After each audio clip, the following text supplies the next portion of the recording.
C'est ça ton droit d'enfant de Dieu. Tu es l'enfant du prince. Et Dieu va même plus loin pour t'appeler, tu es un roi. Un roi ne peut pas se déplacer sur des richesses. Simplement par son titre de roi, la population doit apporter au roi la richesse. Voyez-vous. Mais les chrétiens, à force d'être toujours là, charnels, manquent de connaissance sur la parole de Dieu, on écoute l'évangile de Satan. Parce que nous-mêmes, d'abord, combien de temps des chrétiens disposent pour lire la parole de Dieu?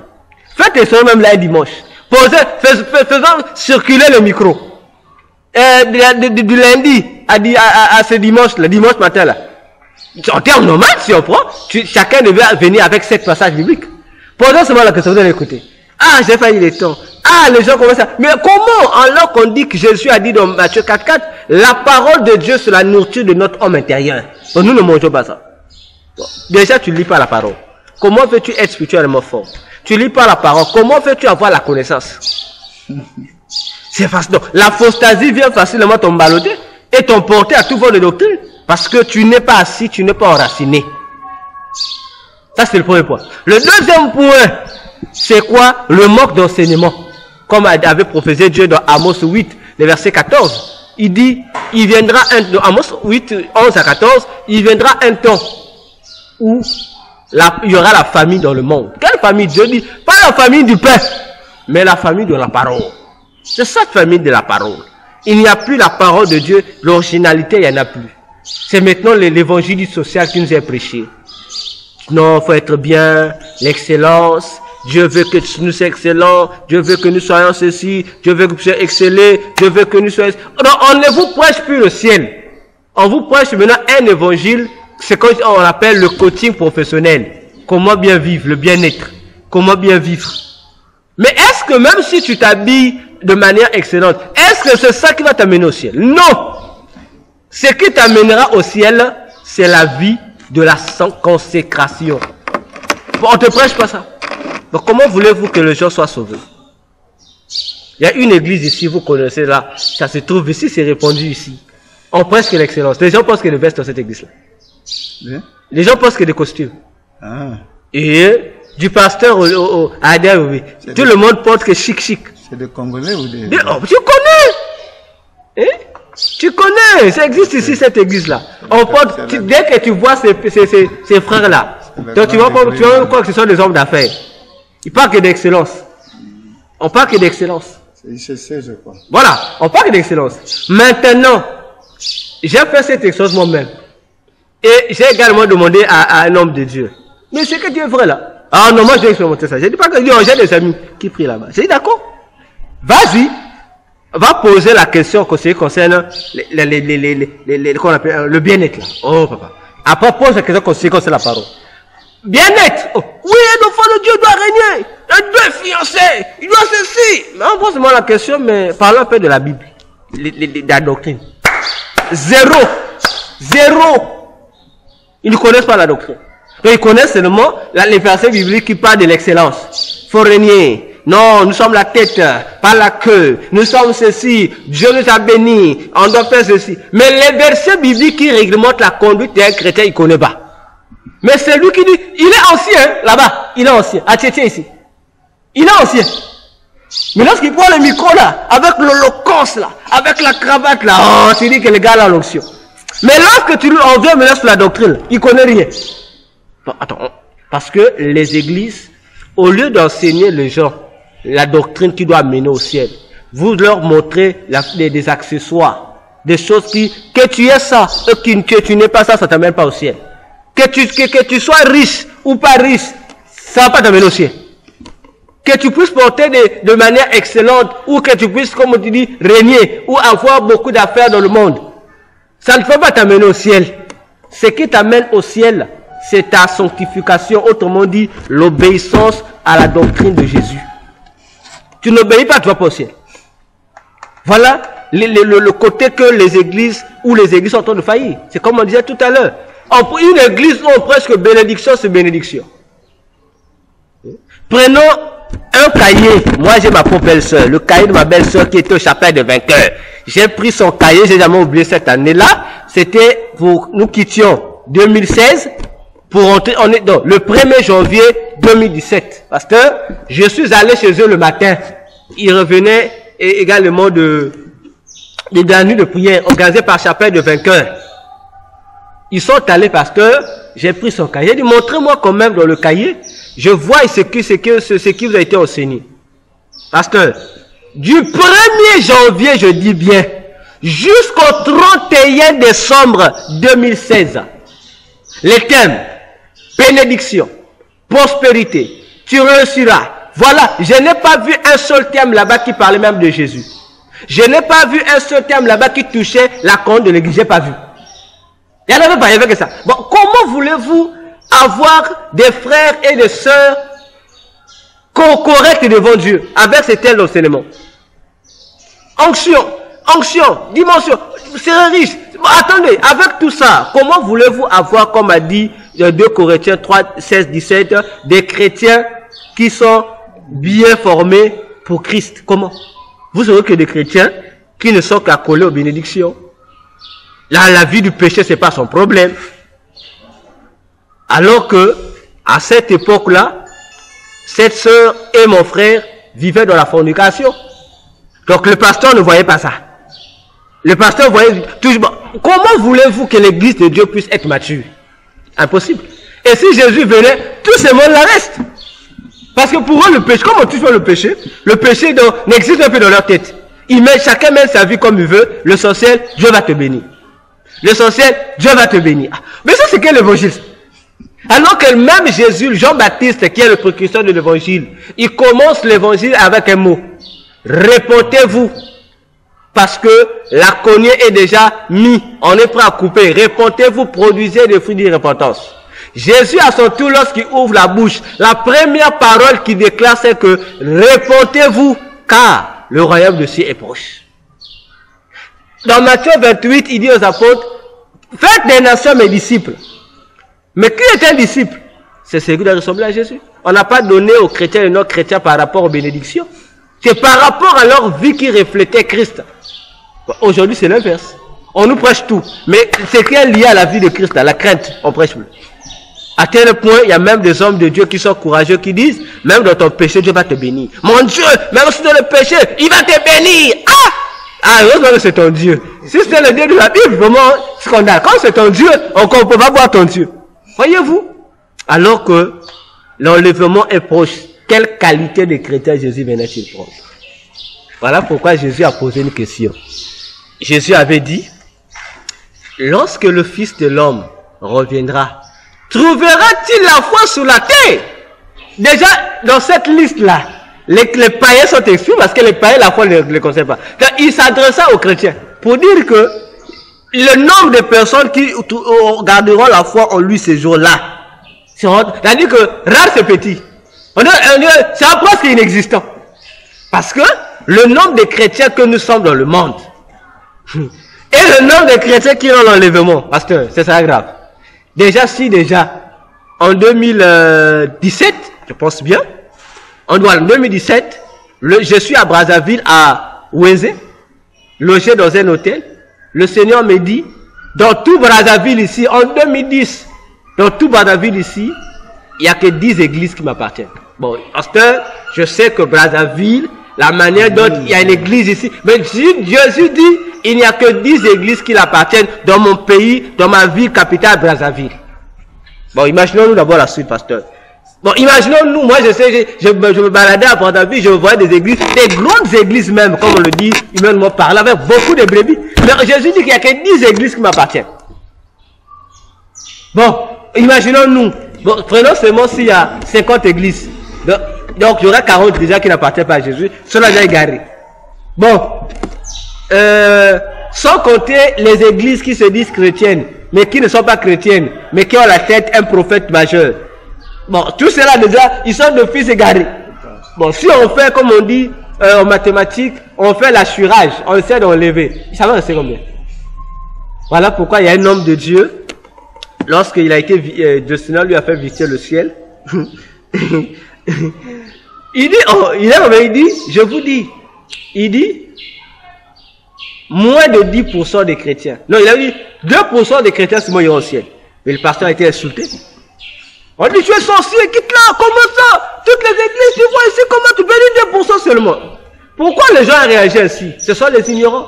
Parce que les gens pensent que être chrétien, c'est le fait d'aller dans une église, c'est ça, être chrétien. Non. Être chrétien, c'est vivre la vie que la parole nous commande de vivre. Combien dans nos églises vivent cette parole? Combien? Donc, on a des chrétiens de nom, on a des chrétiens farceurs, on a des chrétiens à peu près, on a des chrétiens moitié, on a des chrétiens, donc on a toutes les catégories de chrétiens. Mais on a moins de ceux qu'on peut dire chrétiens complets, sont moins. Voilà pourquoi on voit que dans les églises, on voit toutes ces choses-là. Et avec ça, et ce sont ces chrétiens moins, les chrétiens moins, pas plus, mais les moins là, les chrétiens moins, les chrétiens moitié, et les chrétiens mélangés, et les chrétiens à leur façon là. Ce sont eux qui aiment même le combat spirituel même. Ce sont eux qui tous les gens à l'église, qui remplissent les églises même. Mais alors qu'aux yeux de Dieu, vous êtes pour vous des païens revêtus des peaux de chrétiens. Vous êtes des païens. Et tout ce monde, lorsque je regarde, je dis Seigneur, tout ce monde ira en enfer pour rien.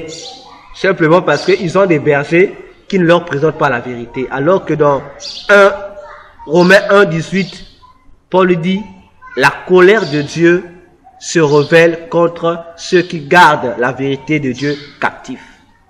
Parce que un jour, pasteur, on a posé à Jésus la question, Seigneur, pourquoi nous parles-tu toujours en parabole, nous tes apôtres? Il dit non. Si je parle devant le public, je vous parle vérité comme cela. Il dit la foule va comprendre, connaîtra la vérité et sera guérie et sera sauvée.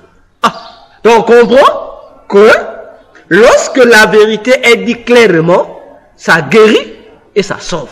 C'est pourquoi Jean 8, 32 dit, vous connaîtrez la vérité et la vérité vous affranchira. Mais si les pasteurs cachent la vérité, ça veut dire que tu ne connaîtras pas la vérité. Puisque tu ne peux pas connaître la vérité, tu ne peux pas être affranchi. Puisque tu ne peux pas être affranchi, tu seras toujours esclave des ténèbres. C'est le principe. Voyez.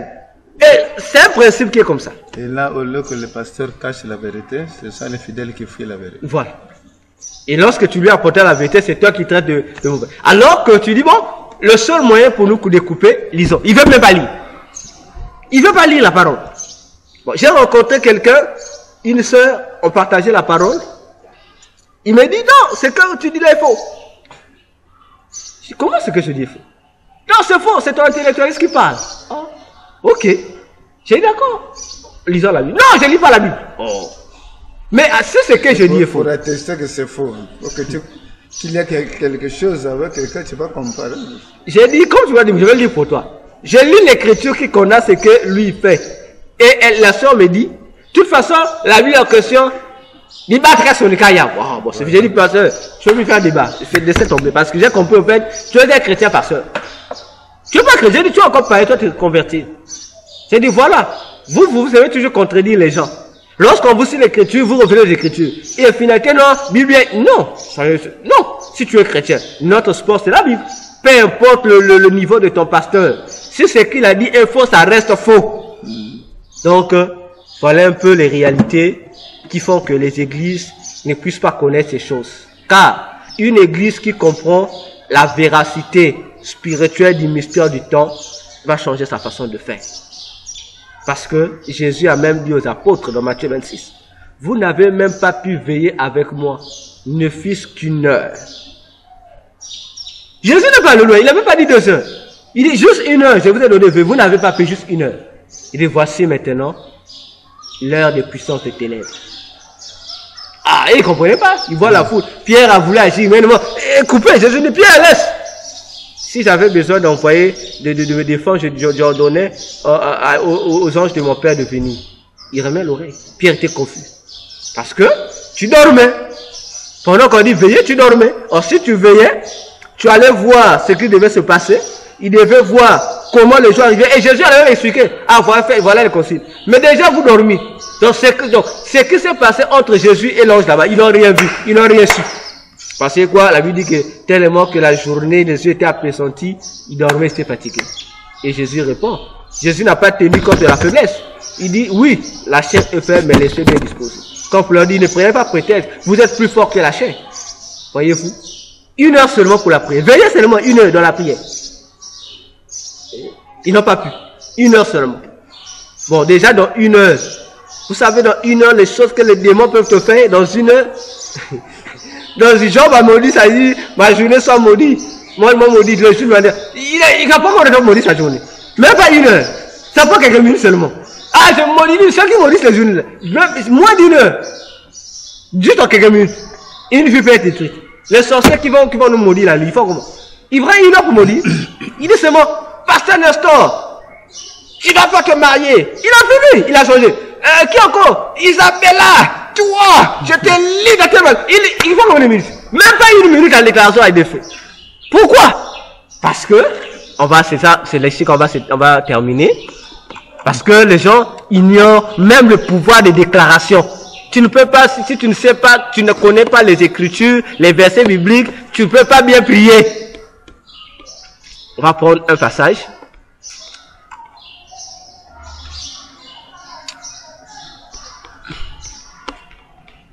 Psalm 16. 116. Attendez. 15.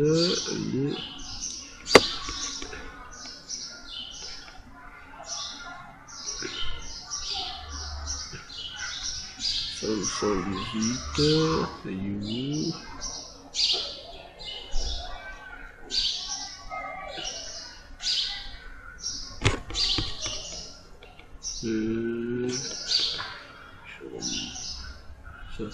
C'est où? Attendez.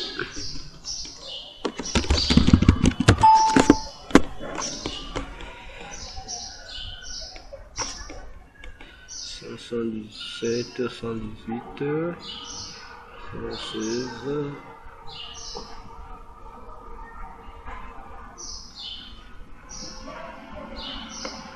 Ah, voilà.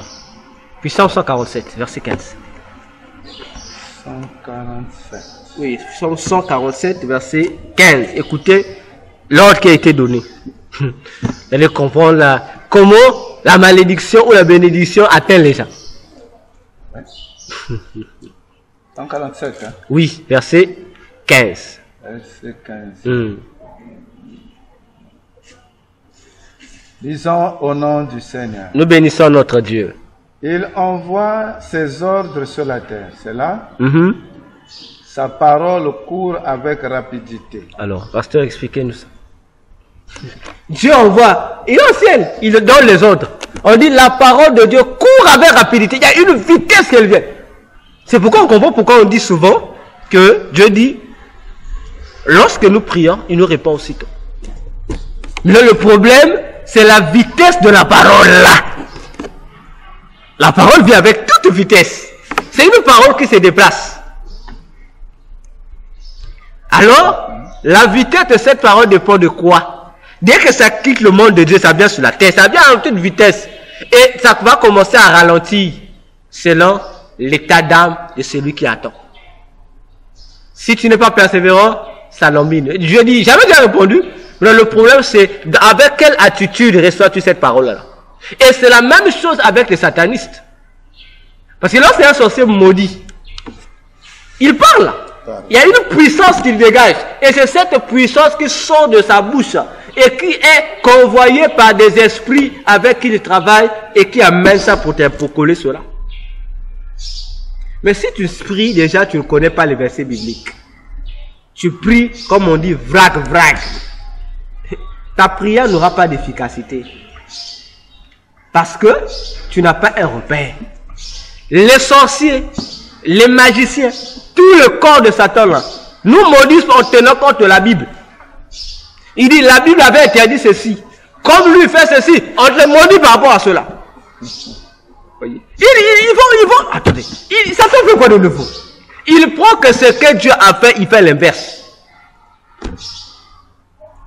Bon, si Satan lui utilise que la Bible pour nous maudire, pourquoi nous ne devons pas lire la Bible? On trouve que la parole du prédicateur a plus importance que la parole de Dieu. Non, le prédicateur lui aussi, il est soumis pas seulement cette parole de la Bible. Il prêche aux autres.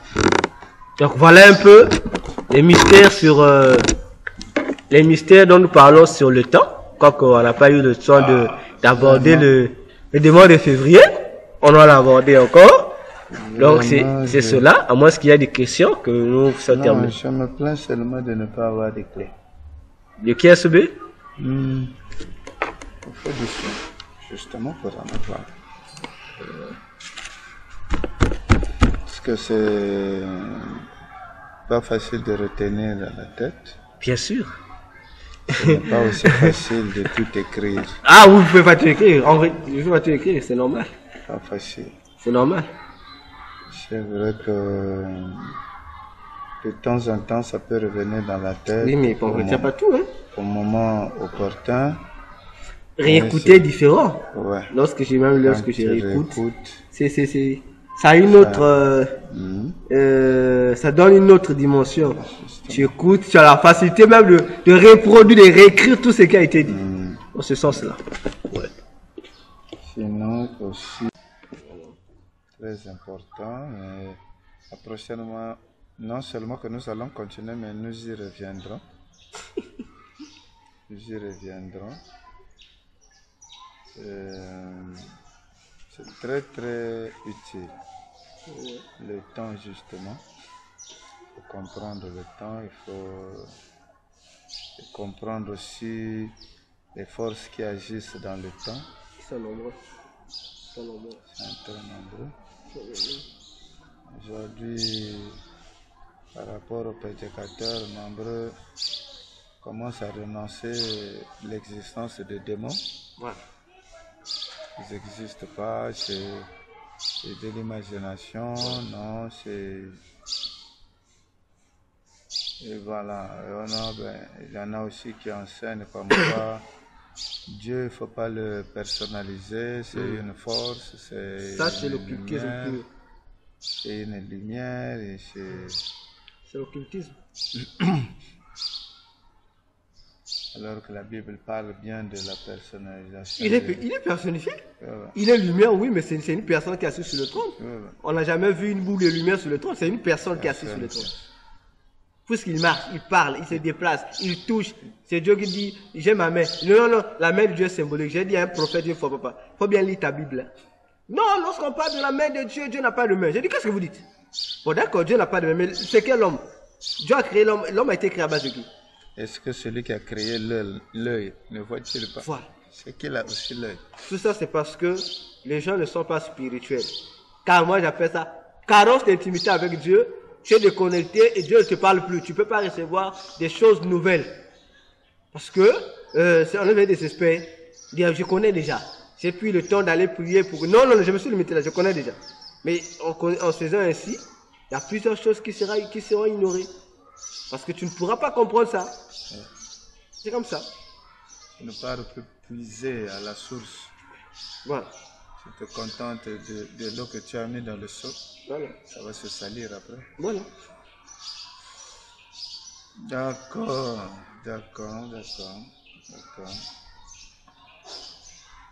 Ah, Dieu.